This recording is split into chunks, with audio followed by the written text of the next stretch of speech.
Her stepmother knew he had weeks to live. And when his daughter called and asked, "Should I come?" Quote, she looked at that phone. And she said no. That daughter never got to hold her father's hand. Her kids never got to say goodbye to their grandfather. And she only found out any of this after the funeral. I promise you, this story gets so much worse. Okay, so, quick context. Because you need it for this to hit the way it's gonna hit. We've got a daughter, adult woman, kids of her own, and her relationship with her dad? It was complicated for a long time. Messy divorce when she was little. Years of distance. All of it. But they did the work. Real work. Slow, painful, honest work. And by the time she was grown, they had actually rebuilt something. Her kids called him Grandpa. She was proud of who he'd become. This was real. Then came the diagnosis. Stage 3 lung cancer. Serious. Scary. But not immediately a death sentence. So she starts making the drive to see him. Several hours. Nearly every month. She is not going to miss this. She already lost too many years with him. She is not doing that again. Now. Her dad had remarried. His second wife came into the picture long after the daughter was already an adult. They were never close. Like, never gonna happen, not close. But the daughter had made peace with that. As long as her dad was in her life. The stepmother's coldness was just background noise. Annoying, but manageable, she thought. So things are tense but functional. The daughter is calling every few days. Checking in. Asking real questions. How's he doing? Is the treatment working? Should I make another trip? And every single time. And I mean every single time. The stepmother picks up that phone and gives her the same kinds of answers. Cautiously. Optimistic. Now look. The daughter had no reason not to believe her. This is her dad's wife. This is the person in the house. This is the person sitting next to him at his doctor's appointments. Why would she lie? So the daughter trusts her. She keeps making her monthly visits. She keeps calling. She keeps waiting for the right moment to come more often. To stay longer.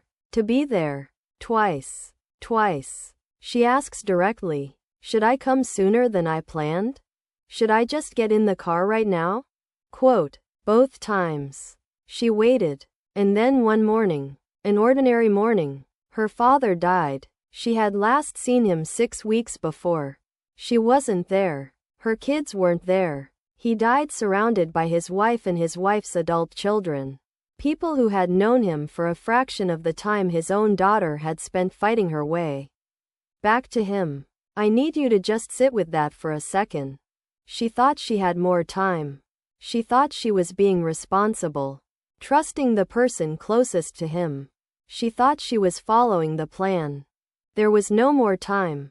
Okay, but here's where it stops being a tragedy and starts being something else entirely. A few weeks after the funeral, a nurse from the palliative care team reaches out, just to offer condolences, a kind gesture, a human moment, and during that conversation, gently, carefully, like she's just filling in details she assumes the daughter already knows. The nurse mentions something. The care team, she says, had communicated to the family several weeks before his death that he likely had 2 to 4 weeks left. They had been explicit. They had said, if there are loved ones who want to say goodbye, it is time to call them. I'm sorry. Several weeks before, the medical team sat down with the family and said it is time to call your loved ones. And during that same window, during that exact window, the daughter was on the phone asking if she should come. And the answer she got was no. Wait, not yet. No. This wasn't a misunderstanding. This wasn't denial. This wasn't someone who didn't know what was happening. Someone knew. Someone was told by medical professionals. People in scrubs. With charts. With clinical language. That this man was dying within weeks. And then that someone picked up the phone. Heard his daughter's voice full of worry and love. and chose to lie. One phone call at a time. Every single, he's stable, was a choice. Every, wait, not yet, was a choice. Every reassurance, every deflection, chosen, deliberately, with full knowledge of what the truth actually was. And look, the daughter has tried. She has genuinely tried to find a kinder explanation. Maybe the stepmother was overwhelmed. Maybe she was in denial herself and just couldn't face it. Maybe, and this is the one that keeps coming back, maybe she felt threatened. Maybe she couldn't handle the presence of a woman whose claim on this man predated her own by decades. Maybe she didn't want to share those final weeks. Maybe. But here's what doesn't change no matter which explanation you reach for. She knew. The daughter asked. And she lied. The daughter didn't get to hold his hand. Think about that. Really think about it. She spent years rebuilding that relationship. Years of hard conversations and awkward visits and choosing love over old hurt. She had earned that goodbye. It was hers.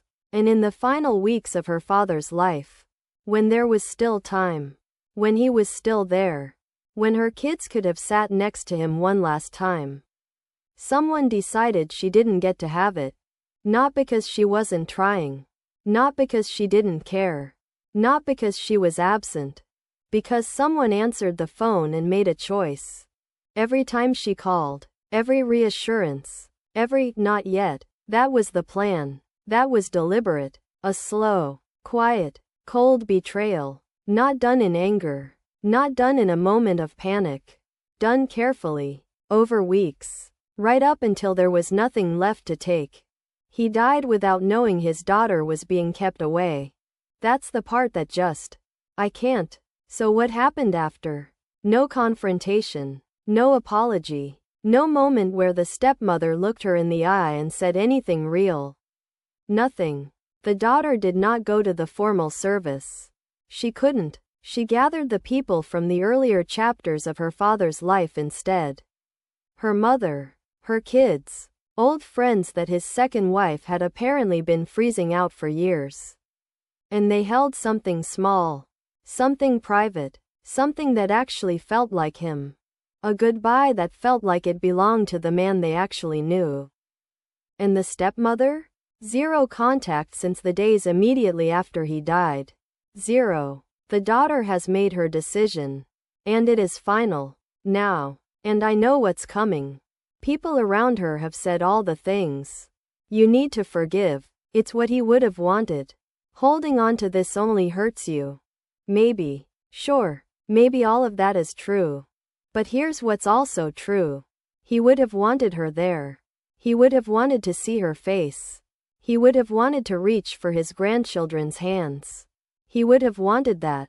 And someone made sure it didn't happen. Quietly. Deliberately. One phone call at a time. There's no clean ending here. No karma moment. No dramatic confrontation where the truth came out and justice was served. Just a woman carrying two griefs at once. The grief of losing her father.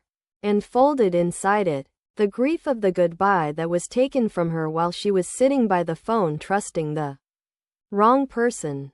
So here's where I need you. Do you think she was completely right to cut her stepmother off? No contact. No forgiveness. Done forever?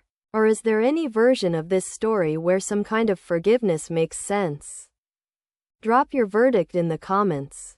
I read every single one. And honestly, this one's gonna be a war down there, and I am here for it. Next up, a story that made our entire team just sit in silence for a full minute after reading it. No jokes. You do not want to miss it. Subscribe, so you never miss a single drop of drama. Stories shared on this channel are inspired by real experiences posted online. All details have been anonymized and rewritten. Any resemblance to specific individuals is coincidental.